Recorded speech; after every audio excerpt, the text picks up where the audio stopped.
And welcome to our CMMC Process and Preparation webinar.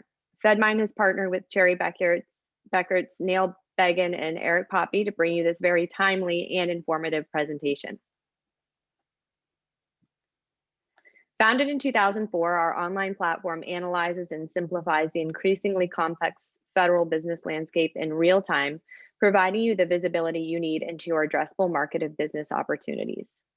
With Fedmine, you can receive daily alerts based on awarded contracts within your addressable market, build a pipeline with recompete and newly forecasted solicitations, and dissect competition, quickly view agency profiles, drill down to key contacts, and download information for marketing needs.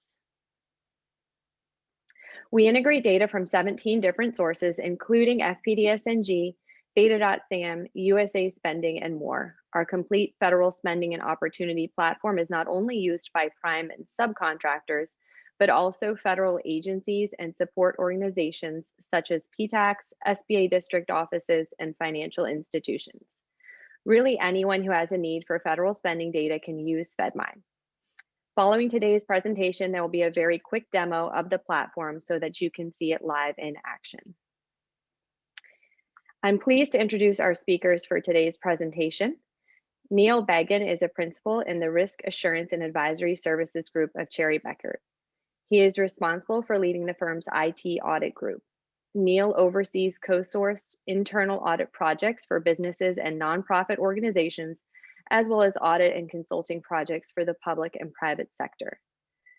With professional designations including Certified Information Systems Auditor, Certified in Risk and Information Systems Control, Certified in Risk Management Assurance, and Certified CSF Practitioner. Neil has been serving clients since 2000 in the areas of IT audit, consulting, and compliance. We are also joined today by Eric Poppy, who is a Senior Manager of Advisory Services with Cherry Bekaert's Government Contractor Services Group. Eric provides advisory services to government contracting clients of varying size and complexity. His guidance benefits clients in the performance of business system reviews, which include estimating, accounting, purchasing, and timekeeping systems, and audits subject to generally accepted government auditing standards on contractors' cost and change proposals. So with that, I would love to now turn it over and we will get into our presentation here with Neil. Thank you, Neil. Thanks, Lindsay. Let me just make sure that you can hear me okay. I can hear you. Excellent, because it was me that was having technical difficulties, so I completely apologize. Of course, you always have technical difficulties on the presentations, but thank you to Lindsay, Layla, and all the folks at Fedmine. We're really excited to bring you this webinar today.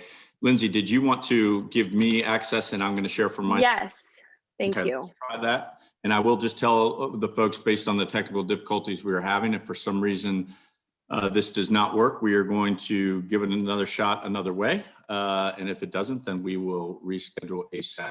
But let me try and share my screen. And Lindsay, I'll just ask you to keep me honest here. Yep. Nothing yet, but I will let you know. Okay. And just buying ourselves a little bit of time, you heard Eric Poppy's intro. We wanted Eric to be on for a couple of reasons. One, to be able to cover any specific government contracting issue questions that may arise, but also he is really going to monitor the chat and the QA function. And to really, in the interest of time, keep things moving. We have a lot of things to cover, which you can see here on my screen. Again, Lindsay, I'm just going to ask if you're seeing the agenda. I can see the agenda, yes. Excellent. So as I mentioned, Eric will be monitoring the Q&A and chat while we go. He's familiar with the presentation and will be able to instruct you as to whether or not maybe your question is going to be answered in an upcoming slide or work them in, or if it should be addressed at the end. For any that we do not get to today, we're happy to follow up with folks after today's webinar. But with that said, let me just walk you through this agenda, what we're going to try and cover here in the next 40 or so minutes. We are going to just briefly pause and actually take a step back and just give a brief background on CMMC. I realize this has been in the news and in your industry for quite some time, but there is still a little bit of education that needs to happen. And I'm assuming that may be for some of the folks on the call beneficial. So we will do that. We're then going to walk into kind of current status of where we are. Certainly COVID hasn't had an impact, and we'll talk about where we are currently in the estimated timeline going forward for this calendar year. And then really the meat of today's presentation, we really want to talk about how you, as a what is called an OSC, an organization seeking certification, which is synonymous with the government contracting community within the DIB, can prepare for assessments. We want to make sure we're addressing independence considerations. And then these last three bullets are really going to be if time allows. And this is kind of a look forward into the role of how the marketplace is used during this, what's called initial and provisional period, which we're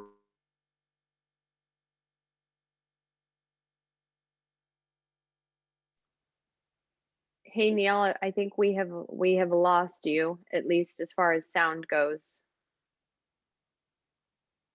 Lindsay, did I drop or am I back on? So I can hear you now, but we can no longer see your screen. I'm going to share again and then try and go to the iPad. And if this doesn't work, greatly apologize for any inconvenience. I've done the good old shutdown and restart. I've done We'll blame it on the snow and ice. Yeah, and I'll tell you what, if my screen stops sharing again, worst case scenario, we're going to have Eric Copy run the presentation on a phone and do my best to follow along. That works. Thanks. So hopefully I didn't get cut off too much, but we are going to, if time allows, kind of do a look forward in terms of what you can expect for the actual assessment process. All right.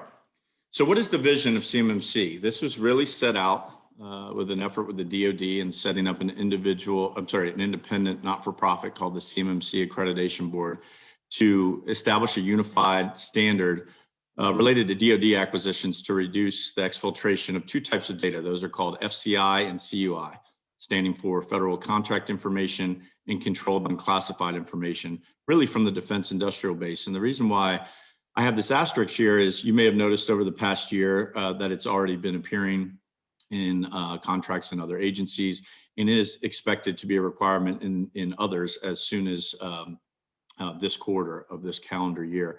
There was actually an article earlier this week about a potential DHS contract with CMMC requirements upcoming.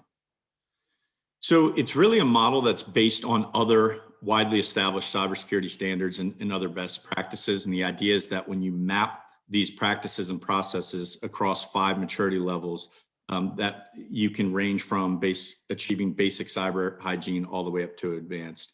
And for a given level, the associated practices and processes will reduce the risk against what is designed to be a specific set of cyber threats when implemented at that level.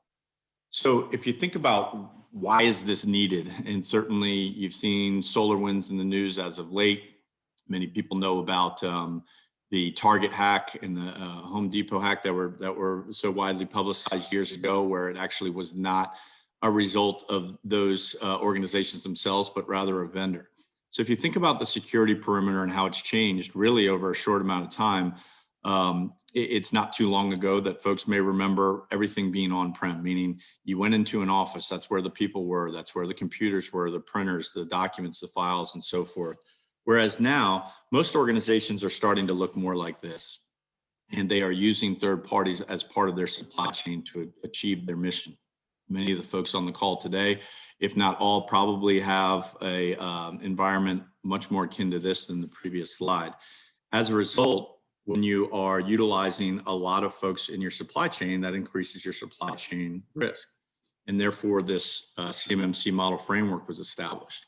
There's really 3 main components. There are domains, capabilities, and practices and processes. The domains really are the key sets of capabilities to achieve cybersecurity and increase your cybersecurity posture. And those are made up of capabilities to achieve each domain, and then really the practices and processes to get there. As an auditor and a compliance specialist and internal control specialist, when we hear practices, we think of it synonymous with controls or control requirements. So these practices and processes are activities and maturities that are required by level to achieve a capability. So as of now, version 1.0 was released last January, about a year ago, almost to the day.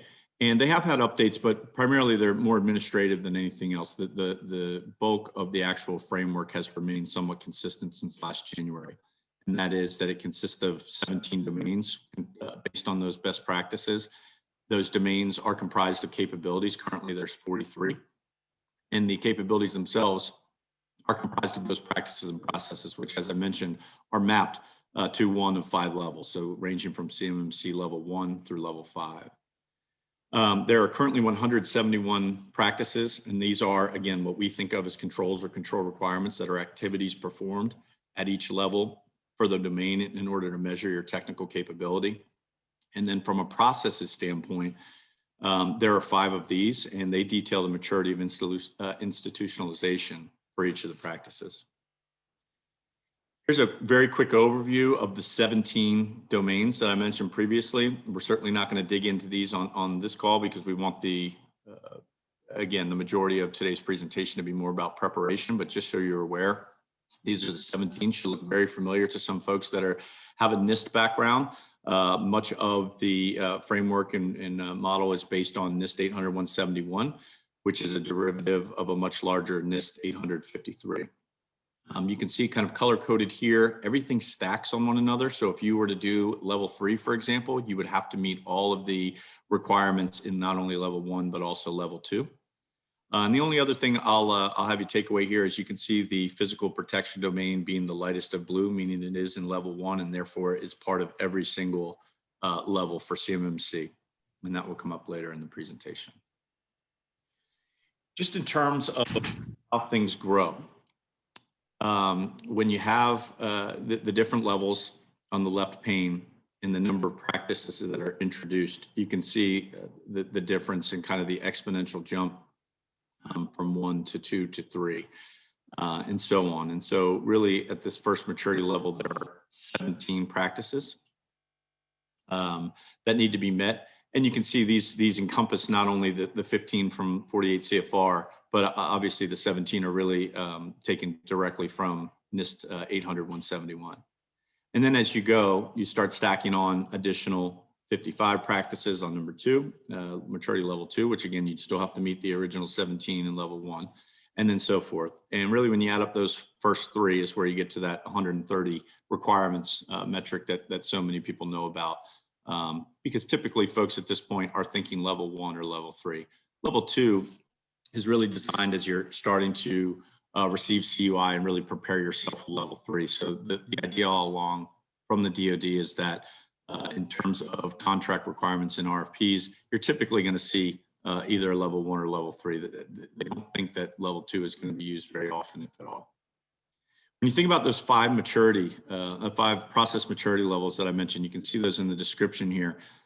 Important to note at maturity level 1, they're really just looking for these controls and activities to be implemented, to be performed.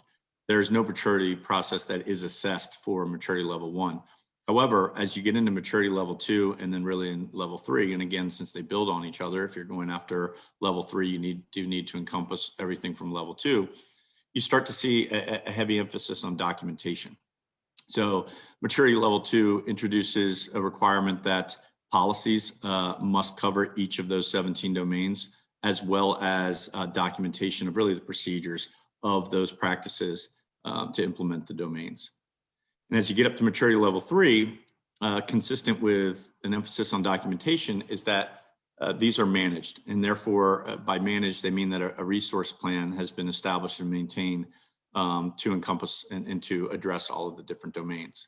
Then as you get up to maturity level 4 and 5, which really is going to be the smallest subset of maturity levels. If you think about the population of the defense industrial base, estimated at over 300,000, I believe the number that the DoD is expecting for levels 4 and 5 is less than 0.5% of those 300,000. But that's really when you get into kind of reviewing, KPIs and so forth, as well as optimization. So where are we? I talked about the model and framework has been established.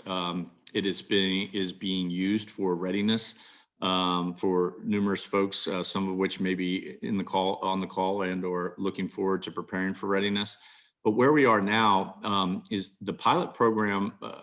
There's been, I think, approximately 7 to 10 RFPs have been identified for 2021, which will have a CMMC requirement in it. and there's expected to be upwards of 15 in this first year. But in terms of where the Accreditation Board is, and again, this is the independent body that sits between the DoD and industry, they are in the process of beginning to train provisional instructors in order to expand upon the program, estimated to be next month. After those instructors are brought on board, they are looking to have the next round of certified classes really offered by what are called LTPs, these licensed training providers, and then exams offered to the individuals towards the end of Q2, so May and June. So the way we look at this is really going to encompass what's called the provisional period.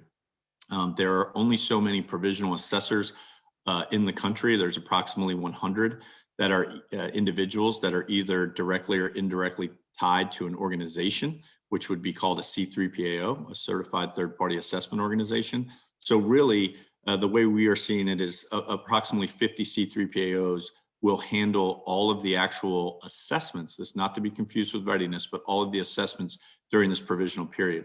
As you get later in the calendar year, Q3 and potentially beyond, especially if there are any more delays with COVID, you'll start seeing the framework be actually implemented and actual training and certification ongoing, starting as early as September. And that's really when we are seeing kind of the more accelerated rollout from 2021 to 25 that you've heard so much about, this 5-year rollout that the DoD plans to start including more and more CMMC requirements in contracts year over year, with the end result being in 2026 that every single DoD contract will have this requirement.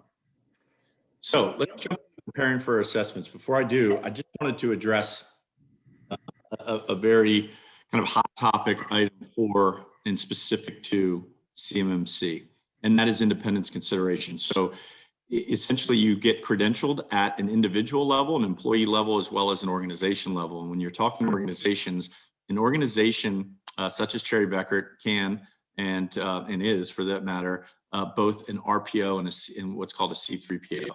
RPO standing for Registered Practitioner Organization.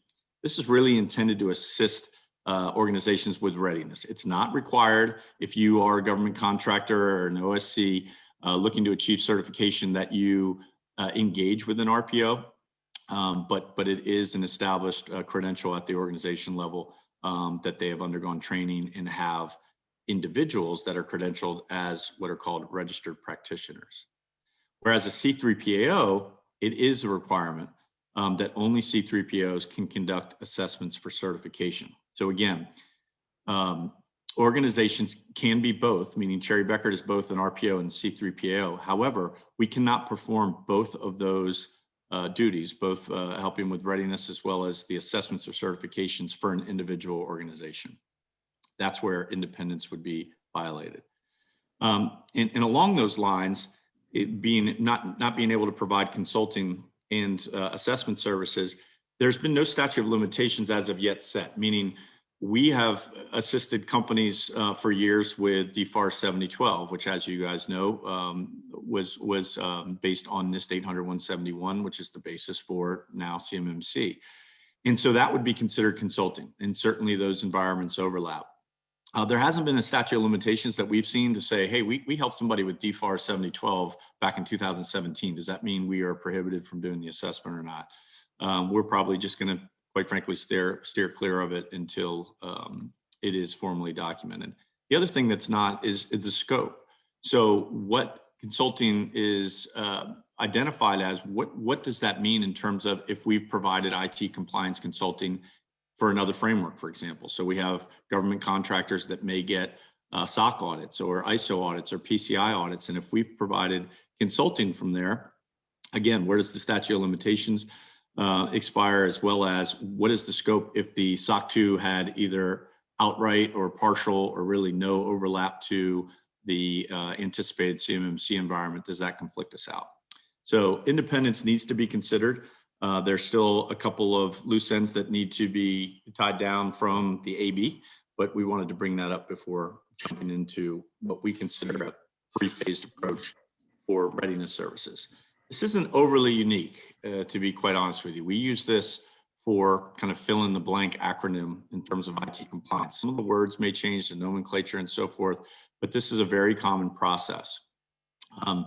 Some of which may not be applicable to all organizations based on their maturity. So typically, when an organization is less mature, they are going to need help with phase one, which is identifying and confirming a system boundary, as well as assessment type, how you plan to be assessed and so forth. Versus phase two, control design and documentation. As folks tend to become more mature, they have some of this.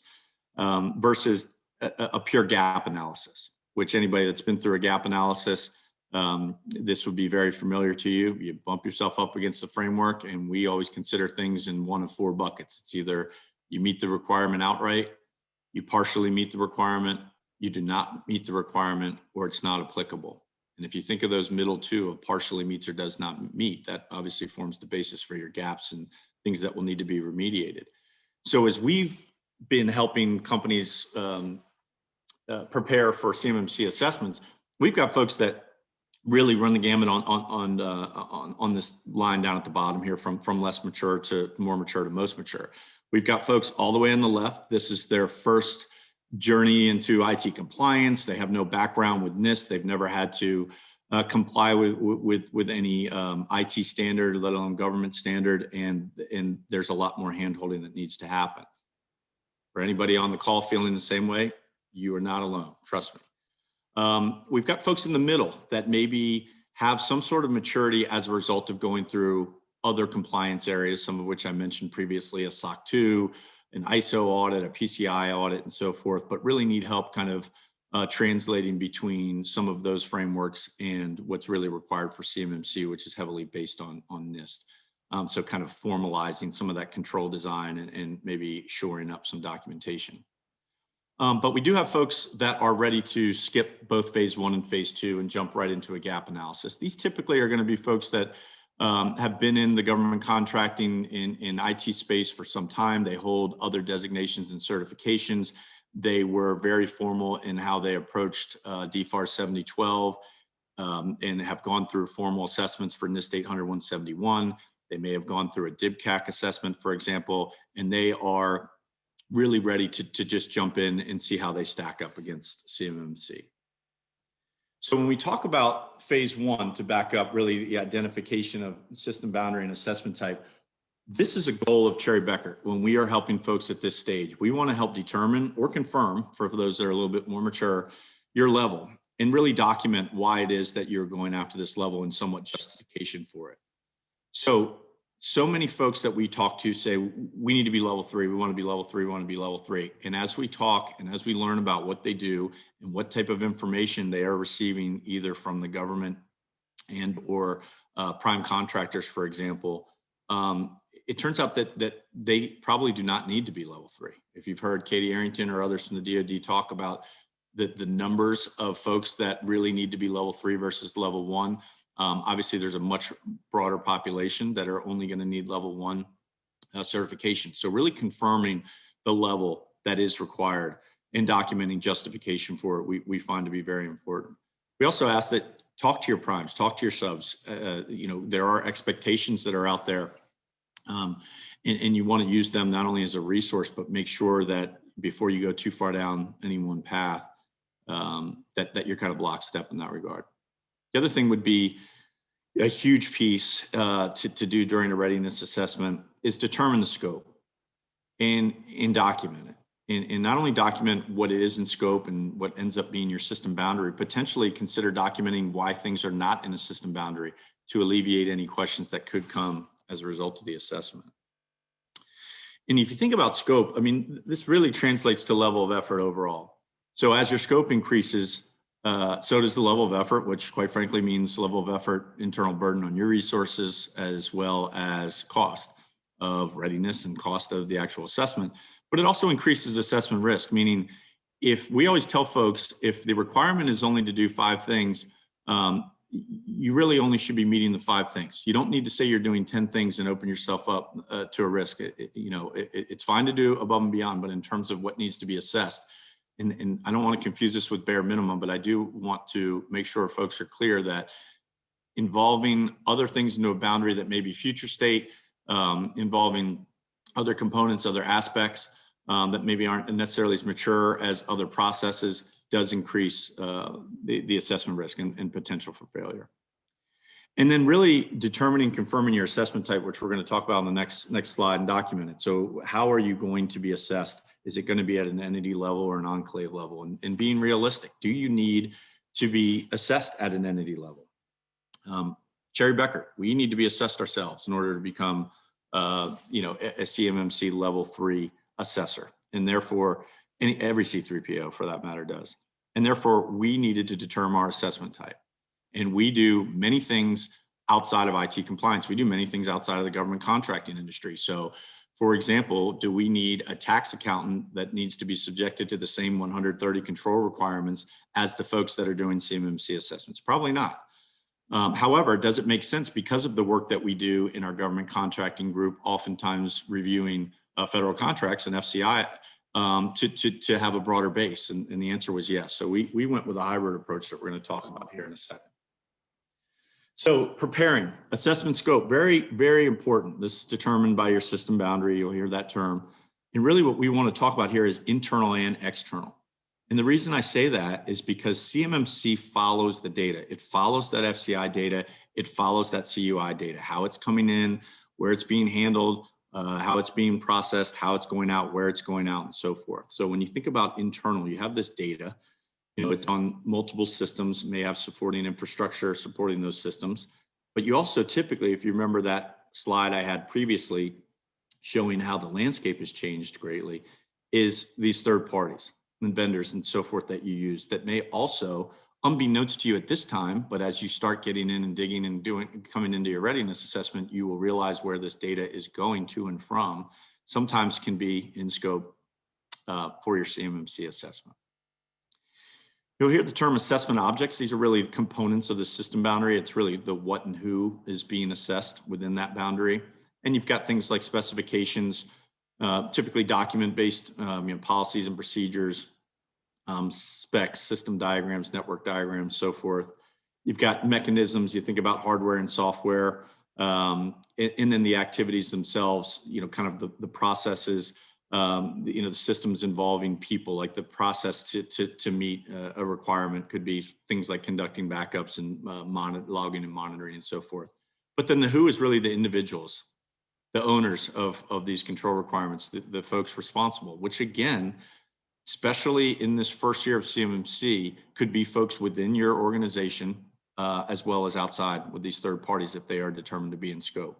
So really determining individuals is a big component. And then as you talk about assessment type, I kind of touched on each one of these. You can be assessed at an entity level. So that framework is assessed across an entire organization. You can be assessed at an enclave level, where you are only assessed for a specific enclave only. So a lot of government contractors we are dealing with, maybe they work well beyond the DoD and they are just going to set up a DoD enclave to handle the CUI and FCI.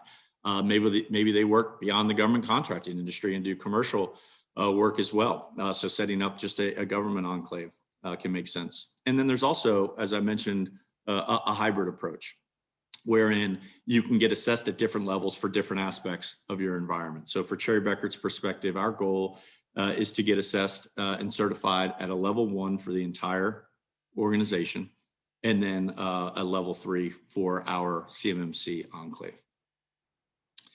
There are a couple different these are the primary 3. There is another option in terms of subcontractors that I didn't put on here because this is completely situational, wherein there is the possibility that you do not need to be assessed at all. And 2 ways that you can go about that is if you are not receiving any of this data or are able to still fulfill a contract without receiving this data, CUI for example, by way of purchase orders versus actually receiving the CUI data, you do not need to be assessed. If you're a COTS provider, you do not need to be assessed. Or it's quite possible that some primes, not all, and this is again where it becomes completely situational, and some primes on the call may cringe a little bit, but this is an option, is that a prime that has a certified environment has the ability to allow subcontractors into that certified environment, and therefore alleviating the need for a subcontractor to get their own certification, as long as, again, the data stays within that environment and does not go out to the subcontractor systems. Okay, moving right along. I told you we have a lot to cover. I haven't heard any interruption from Eric, so he's either addressing questions as they go, or we're going to try and tackle on at the end, or we will follow up after. But again, I know we had a lot to get through, and we want to leave some time for Fedmine as well. So phase 2, control design and documentation. Again, there could be folks on this call that already have this done.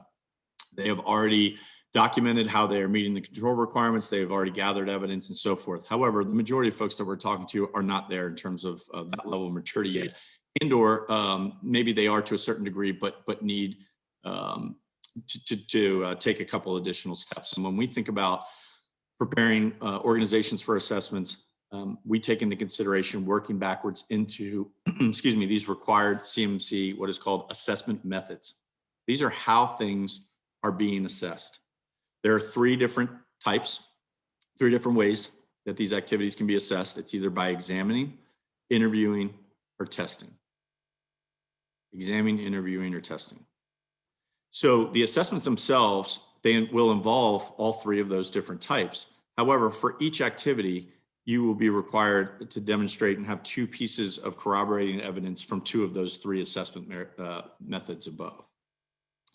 The C3PAO, the organization conducting the assessment, they determine the objects in conjunction with you guys, with the OSCs, with the government contractors during the assessment planning. That has to be agreed upon upfront before they will even engage.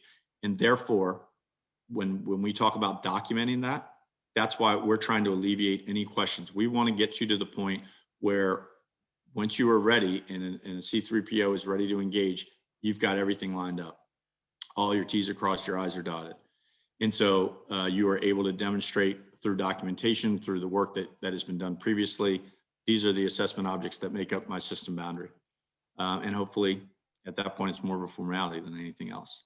The C3PO also determines the assessment method. So again, if you look up above at those 3 assessment methods for each of the control requirements. So it is up to them to say, for control A, we want to examine and test. For control B, we want to interview and test, and so on and so forth. So we go so far as to identify all 3 methods for every requirement where possible.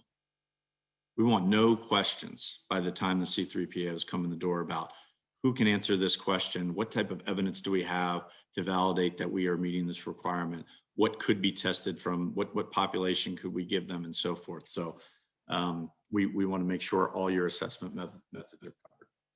This is just a quick example of a control requirement related to wireless access.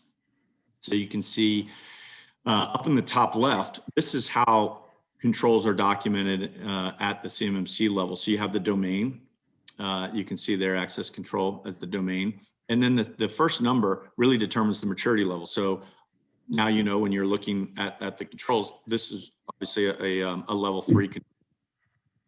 So when you think about something like wireless access and these 2 components of making sure that the access is protected using authentication and that access is protected using encryption, it is quite possible that you could use one of those methods twice to satisfy both A and B. So you think about something like a wireless policy, for example, or possibly even an interview of who is responsible for setting up, maintaining, and authenticating folks to wireless on your network. And you can see in this example, not only do they give you the requirement and the objectives, they also give you, and when I say they, I mean the CMMC has established guidance for every single one of the controls. They give you examples of what could be examined, who could be interviewed, and how things could be tested. So identification of controls, we talked about the who, determining who will be interviewed as part of that assessment method, documenting that during your assessment, making sure that there are backups.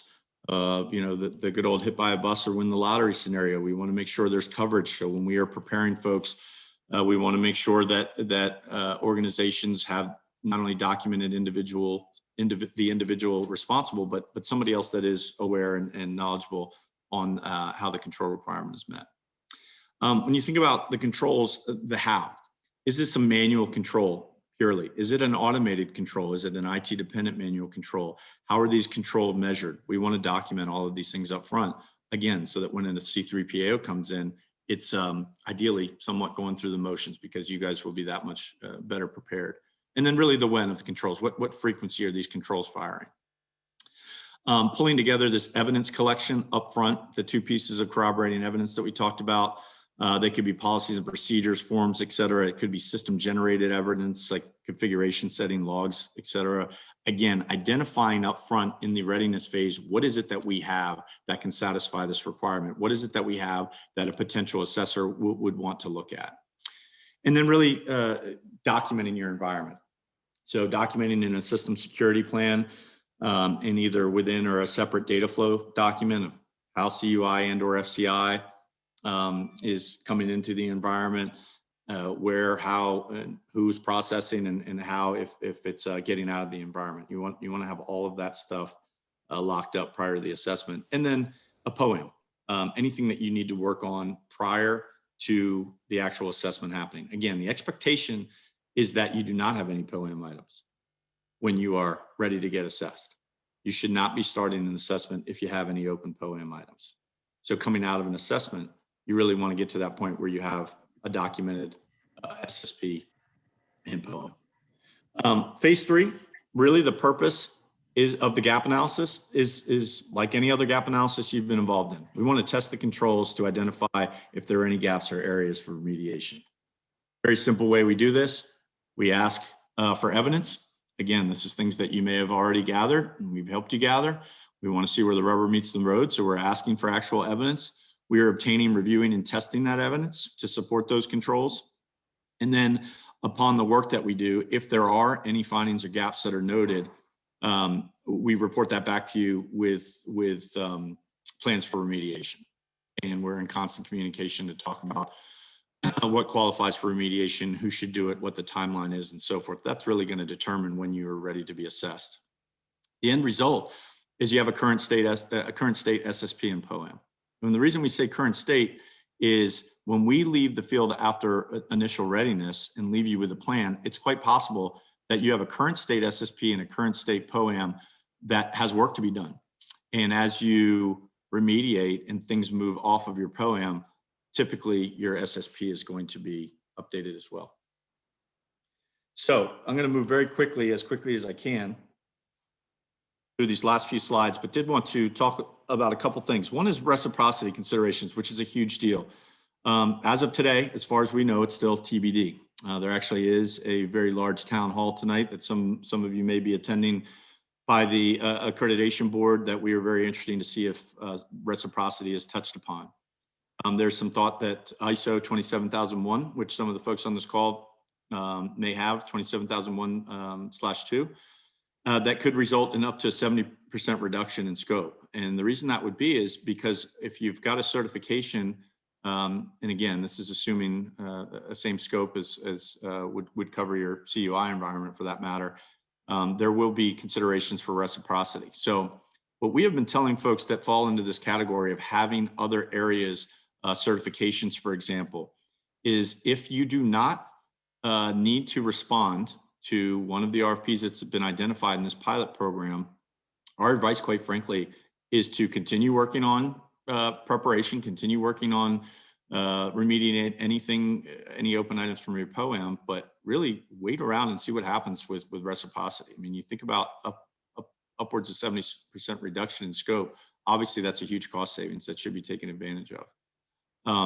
For those of you using any FedRAMP cloud service providers, being able to inherit controls from them, it's obviously very important.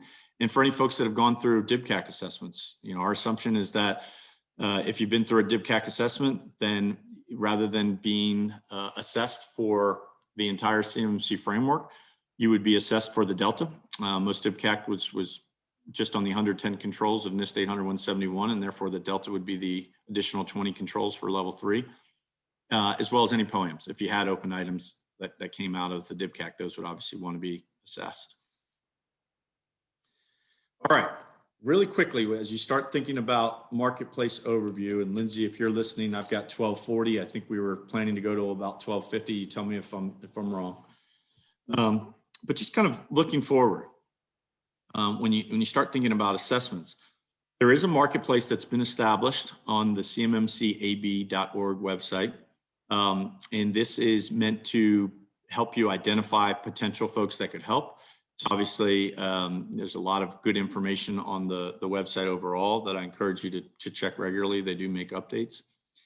But the thought is during this provisional period, and if you remember that current status and timeline, we are estimating this provisional period to last at least through Q2, potentially Q3, and quite frankly, maybe even into Q4, depending on how quickly or slowly things move in this calendar year.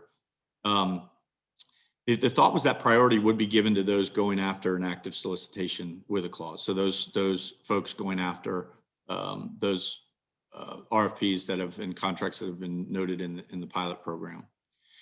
Application acceptance was to go through the AB. So essentially you would have to apply to say, we are wanting to be provisionally assessed during this period at this level. And here's why: we are actively going after RFP number, blah, blah, blah. Assuming that you're accepted, this hasn't been talked about a lot. And again, something I hope gets brought up again in tonight's town hall, but the thought was that the AB, in order to kind of, as best they can, assist with supply and demand, would refer 3 potential C3PAOs.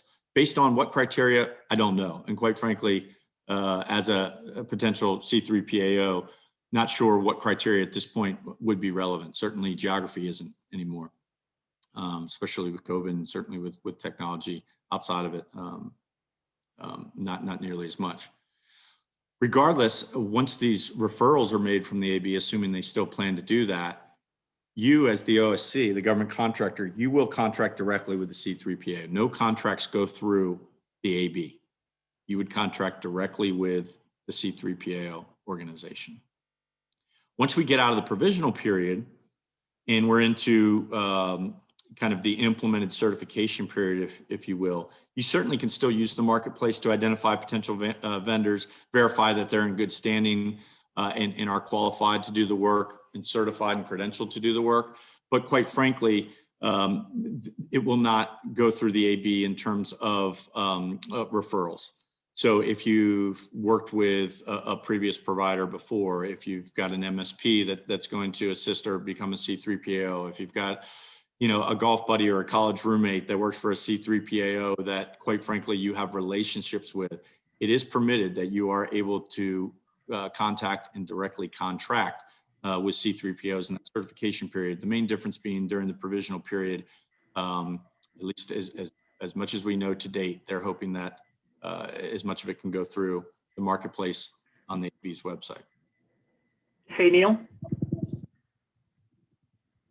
Yep. We have one question that relates to the C3PAO. Can Sure. they perform back-to-back assessments of the same organization? As far as I know, they can.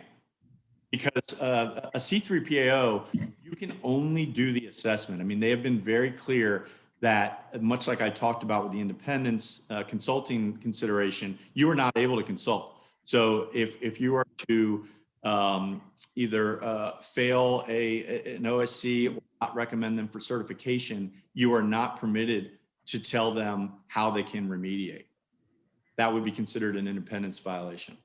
You can let them know what they failed and why they failed, but not in terms of what needs to be done in order to remediate. That would be, again, considered consultation. So my thought for the person that answered that asked the question was that absolutely, and quite frankly, my guess is 9 times out of 10 you would want the same C3PO to come back with the knowledge that's been gleaned during the previous assessment. Thank you. Yep. Okay. I've been saying I'm talking fast. I know I've been talking fast, and maybe might even go a little faster on these last ones. This is kind of a look ahead for what to expect when when the assessments actually start. So this is after you've completed your readiness. Everything, you recall, we want to document things to the 9. So everything is documented. You've got everything lined up. You are ready to go. When you are ready for an assessment and you engage with a C3PAO, there is a requirement that you establish the scope in agreement with the C3PAO prior to agreeing, prior to engaging for the actual assessment. And again, that scope is determined on the SCI and CUI location, and it really targets that maturity level certification. So if you can think about what we've talked about so far, is really backing into these. If you have it documented where that FCI and CUI is based on your system boundary and the objects that make up that system boundary, and you've got your target maturity level and why you're going after that maturity level documented, that really is in essence designed to alleviate a lot of this upfront work that needs to be done and really expedite the actual assessment wherever possible. You'll see that, again, must be agreed upon before it is accepted. The thought is that a C3PO will register the assessment with the AB with an intake form and therefore obtain an assessment ID that will stay with the organization throughout the assessment. There are some requirements during the assessments. One is that a formal assessment plan is established and documented, and that's not only to identify your team member role and responsibilities, but also the assessment team's member roles and responsibilities. Document the interview and testing schedule, and then document those evidence requirements. Remember, we talked about the assessment methods. These are the requests that come through, that two independent corroborating pieces of evidence for each of the control requirements. All of that needs to be documented up front as part of the assessment plan. You'll see on these assessment team needs a lot of requirements for on-site. Again, something we hope gets solidified. You've heard back and forth based on COVID that on-site is required for every single level, and you'll see down below the physical protection domain. If you remember me pointing that one out when I showed you all 17, was light blue, meaning it was in level 1 and therefore is a requirement for every single level. The thought when they came up with CMMC is that assessments would not be able to be conducted without an on-site review. So this wasn't going to be a check the box exercise that could be commoditized and you get on a computer and answer a couple questions and you get a certification. They tried to get away from that from the very beginning. Obviously, COVID has come into play. Our expectation is that we can safely and securely conduct these assessments and thoroughly and comprehensively conduct these assessments remotely. As these start to roll out in the coming weeks and months during this provisional period, you'll see a little bit more information on this. But once we get to a point where on-site is back to being an absolute outright requirement, you will see that there are some assessment team needs on your space. And some folks on the call may say, well, wait a minute, I don't have any brick and mortar. We're completely in the cloud. That's honestly and absolutely going to happen. We have so many clients that we deal with that are in the same boat, both within and outside of the government contracting community, depending on the work that they do. For those that do, private space, conduct interviews, the ability to walk the premises, escorted or not. Obviously, you're going to want to escort folks. And then really access to those control owners is some of the things that are expected and required. The other thing is a daily debrief. And when you say daily debrief, sometimes these engagements will, depending on the scope and complexity and size of the organizations, they could last, to be honest with you, months, weeks to months. But when you talk about daily debriefs, this is typically what is expected when you are quote unquote on site, when you're performing the bulk of the work testing. The expectation is that whether or not we are physically on site or working remotely, virtually on site, all of the CUI data stays with the OSC. We are not taking anything off prem with us if we were to be on prem, or not receiving anything, if we're doing it remotely.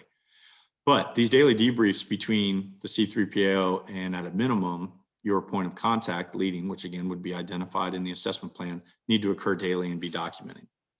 The reporting is typically conducted offsite after testing is complete. You've heard pass fail numerous times, and it still is considered pass fail, but there is this kind of window that there is a potential to have 90 days to remediate what are considered minor issues that would otherwise prevent certification. This is going to be a case-by-case basis. They're not coming out and saying if you fail, control A, that's fine. You can have 90 days, but you can never fail control B and be given that 90 days. They have not come out with a hard guidance on that. Rather, they've left it up to the C3PAOs and their folks that are getting trained to their discretion. And the C3PO would have to agree that the issues are of a nature that can qualify for remediation. One thing important to note, if you think about something like a policy and procedure, remember I talked about the processes as you get up to maturity level 2 and 3, you need to have documented policies and procedures at the domain and activity level, included with a resource plan to meet those requirements for documentation and managed. So if you're missing those, that is not something considered to be minor and still achieve, a maturity level of 2 or 3. If things need to be remediated, it's quite possible that the assessment team or the lead assessor from the C3PAO may need to return again on site, be it virtually or physically, to finalize assessment of any remediation items. Once that's done and you are complete, there's an initial QA review at the C3PAO, at the assessment organization. And that review must include a QA of the report, the supporting evidence, and if there are any remediation efforts, how those were remediated along with evidence of such. Once that's done, the C3PO packages that up and essentially gives a package up to the AB for review and certification. At this time, the actual certifications are to be issued by the AB.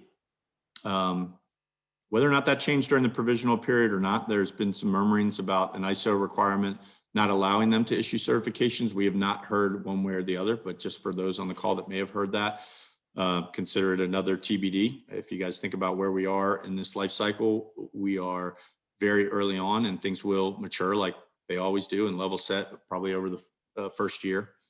So if the recommendation is for certifying and they agree with the C3PAO, they issue the certification that's valid for 3 years.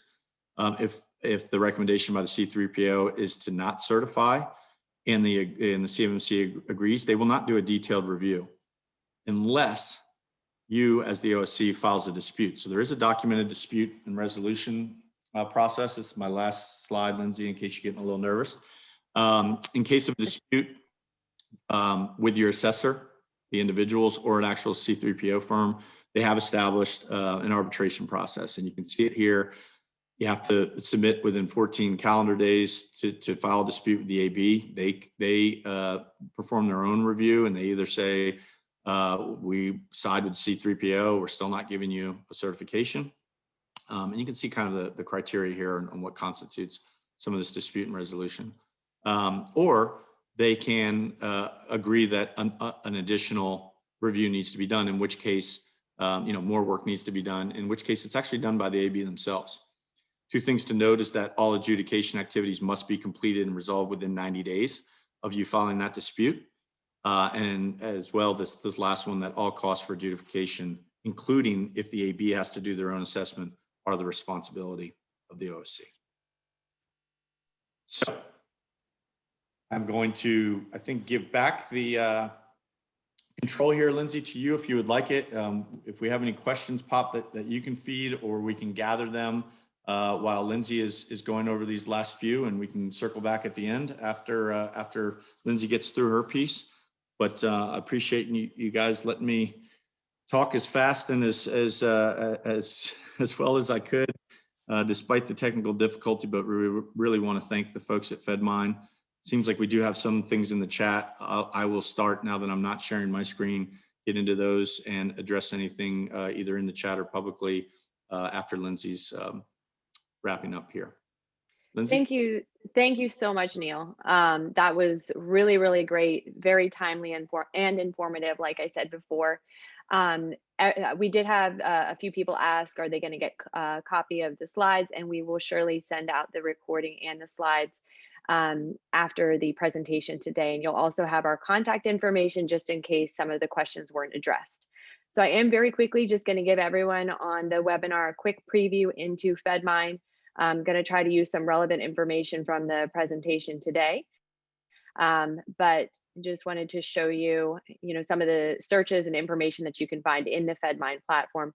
Starting here with a quick search using our super search, which actually searches within solicitations, IT investments, and FPDS contract awards. I searched for CMMC. And I just wanted to see what came up. So of course, some special notices, industry days here for the cybersecurity maturity model. And then also, interestingly, a modification to a Lockheed Martin contract, where you can see the CMMC exercise into contract here. So this is just a quick example of some of the data that you can find in Fedmine. You can see we've linked the original RFP as well as the subcontractors on this particular contract. Another search that I thought might be worthwhile to show today is taking a look at the upcoming cyber contracts that are coming up for expiration in the next 12 months. So of course you can see the agencies, the top primes, the top NAICS that these are under, and then also the small versus other than small. If you scroll down the page, you can actually see the base and all options value and how much has been spent to date. You have your ultimate completion dates. Any of this information is sortable, downloadable. You can see cyber highlighted, the incumbents, and also if there are any attached solicitations that were publicly released, you'll see those as well. Very quickly going into an example of a vendor profile here in Fedmine using Agile Defense, which is one of the cyber contractors. This is the type of information that you're able to find. You can drill down into any of their contracts. You can see if they have any subcontracts, who those subcontracts are with, contact information, certification details, and all of this information you can download as well. Just finishing up real quick, you can also search within IT program initiatives. So I did a quick cyber search as well as any Exhibit 300s. And I wanted to point out that Exhibit 300s are always helpful because they do include program manager names.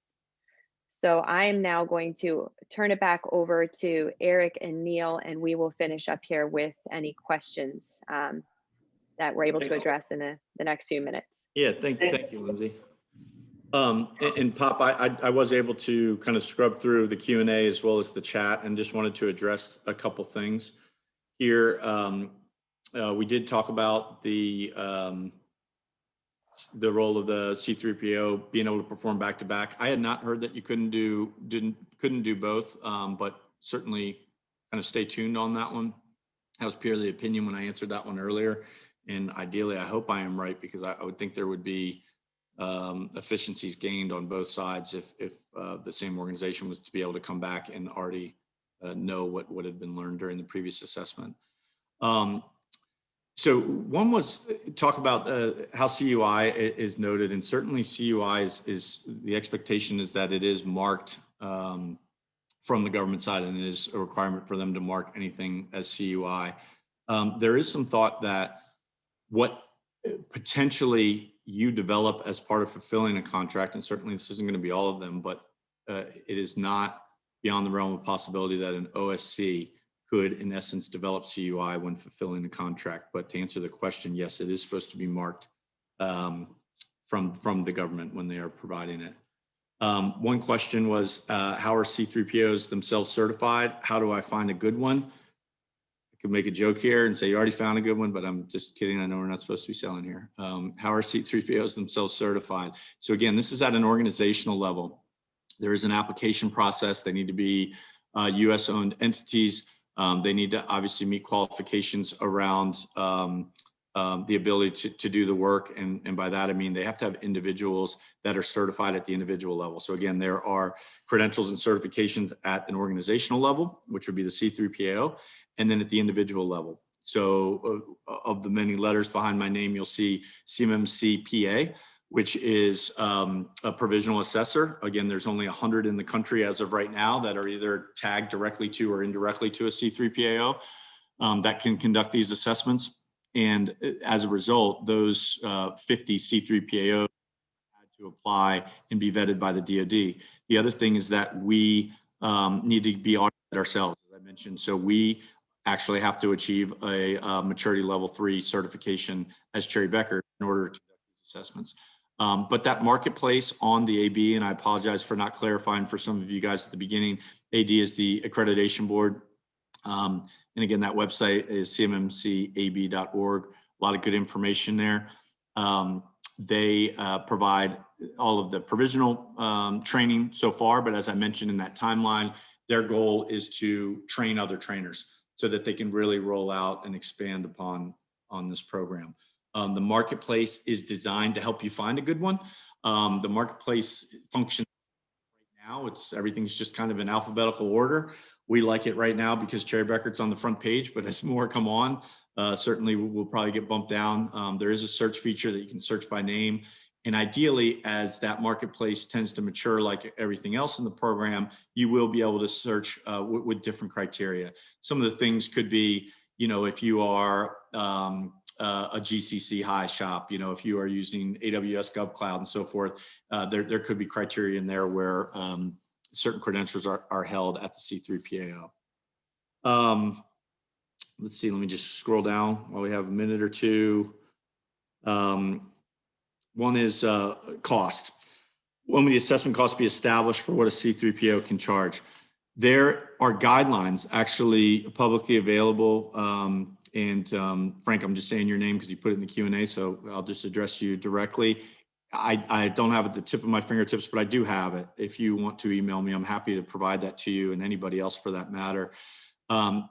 I'll be quite honest with you, from my shoes, and when I say my, I mean an assessor and a C3PAO, as well as others that I've talked to in a similar boat, we are not overly fond of putting estimates out. They did a good job at clarifying the estimates for a small organization, and had a couple different criteria items in there to take into consideration. But we deal with so many different types of government contractors, even within the DIB, that vary greatly, whether or not they're all on-prem, up in the cloud, a split of the two, whether they're centralized or decentralized, how they're managed, administered, the use of third parties, the number of systems in scope, the type of work that they do.